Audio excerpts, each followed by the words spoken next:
Hello friends, welcome back to the channel Hindi tech Shweta. Friends, आज हम सूर्यकांत त्रिपाठी निराला द्वारा रचित जूही की कली पढ़ेंगे। इसके पहले हम जूही की कली की कुछ विशेषताएं देखते हैं। जूही की कली कविता की भाषा तत्सम प्रधान है। इसमें संस्कृत का ज़्यादा से ज़्यादा प्रयोग किया गया है। इसमें रूप, रस, गंध बिंबों के रूप में दिखाया गया है। इसमें प्रकृति को मानवीकरण के रूप में दिखाया गया है। इसमें जूही की कली को नायिका के रूप में तथा हवा को नायक के रूप में दर्शाया गया है। इसमें स्मृति एवं वियोग के साथ साथ वर्णन किया गया है। चलिए अब हम पद्य की तरफ चलते हैं। विजन वन वल्लरी पर सोती थी सुहाग भरी, स्नेह स्वप्न मग्न अमल कोमल तनु तरडी, जूही की कली दृग बंद किए शिथिल पत्रांग में। चलिए पहले हम इसका शब्दार्थ देखते हैं। विजन का अर्थ होता है एकांत, वल्लरी का अर्थ होता है लता, अमल का अर्थ होता है कोमल। अब इसकी व्याख्या देखते हैं। इसमें लता अर्थात नायिका एकांत में सुहाग से भरी हुई, श्रृंगार किए हुए प्रेम के स्वप्न में डूबी हुई थी। उसका शरीर कोमल एवं ऊर्जा से भरा, आंखें बंद किए हुए, पत्तों से ढकी हुई, अचेतन सोई हुई थी। इसमें जूही की कली नायिका किसी एकांत जंगल में है तथा उसकी सुंदरता का वर्णन किया गया है।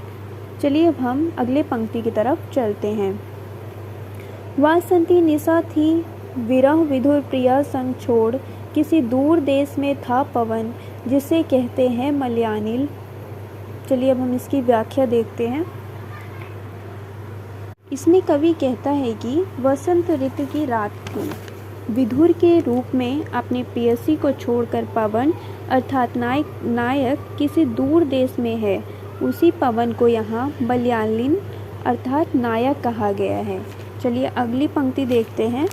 आई याद बिछुड़न से मिलन की वह मधुर बात, आई याद चांदनी की धुली हुई आधी रात, आई याद कांता की कंपित कमनी गात, फिर क्या पवन उपवन सर सरित गहन गिरिकानन, कुंज लता पुंजों को पार कर पहुंचा जहां उसने को केली कल खिली साथ सोती थी।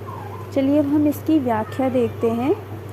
इसमें नायिका अर्थात जूही की कली को बिछड़ने के बाद अपने मधुर क्षणों की बात याद आती है कि किस प्रकार चांदनी से धुली हुई अर्थात चमकती हुई आधी रात को वह मिले थे। जैसे ही उसे याद आता है, उसका कांता अर्थात चमकता हुआ आकर्षण करने वाला शरीर कंपित अर्थात कांप जाता है। फिर क्या, जैसे उसे याद आती है अर्थात पवन को याद आती है, वह वहाँ से लौटता है। उपवन अर्थात बगीचा, सर अर्थात तालाब, सरित नदी, गहन गुफा, गिरि का अर्थ होता है पर्वत, कानन का अर्थ होता है जंगल। इन सब को पार करता हुआ वह लता पुंज अर्थात लताओं के गुच्छों के पास पहुंचता है, जहां उन्होंने केली अर्थात क्रीड़ा या खेल किया होता है, जहां वे एक दूसरे के साथ हंसते या क्रीड़ा करते हैं।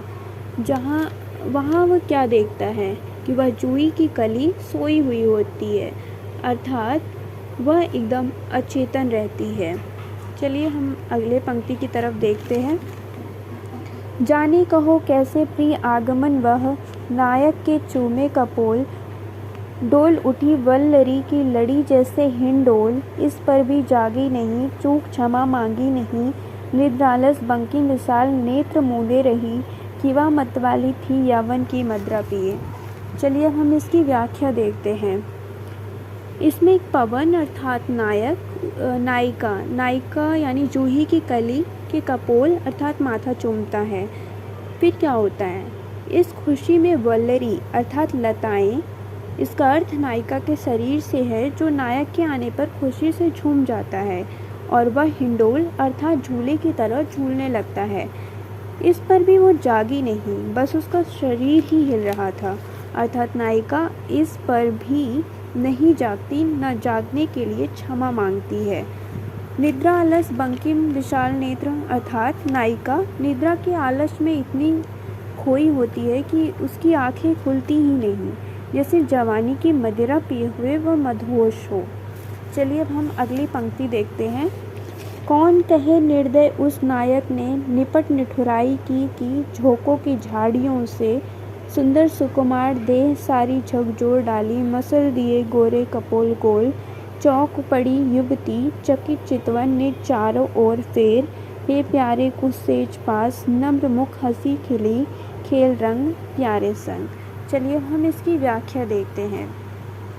उसके जगने के लिए कौन कहे। निर्दयी अर्थात पवन।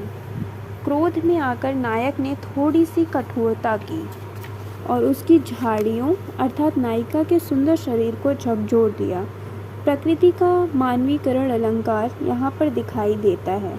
इसमें जूही की कली अर्थात नायिका के गाल को पवन रूपी नायक ने अपने हाथों से मसल दिया, अर्थात यह महसूस करते ही नायिका चौंक पड़ी और चकित होकर अपने चारों तरफ देखने लगती है। अपने प्रीतम प्यारों को अपने पास देखकर उसके चेहरे पर नम्र मुस्कान खिल उठती है और वह साथ में एक दूसरे के साथ प्रेम क्रीड़ा करते हैं। यहाँ पे हम वीडियो समाप्त करते हैं। आशा करती हूँ कि ये कविता आपको समझ आ गई होगी। यदि आपको यह कविता अच्छी लगी तो लाइक करें, शेयर करें और सब्सक्राइब करें। धन्यवाद।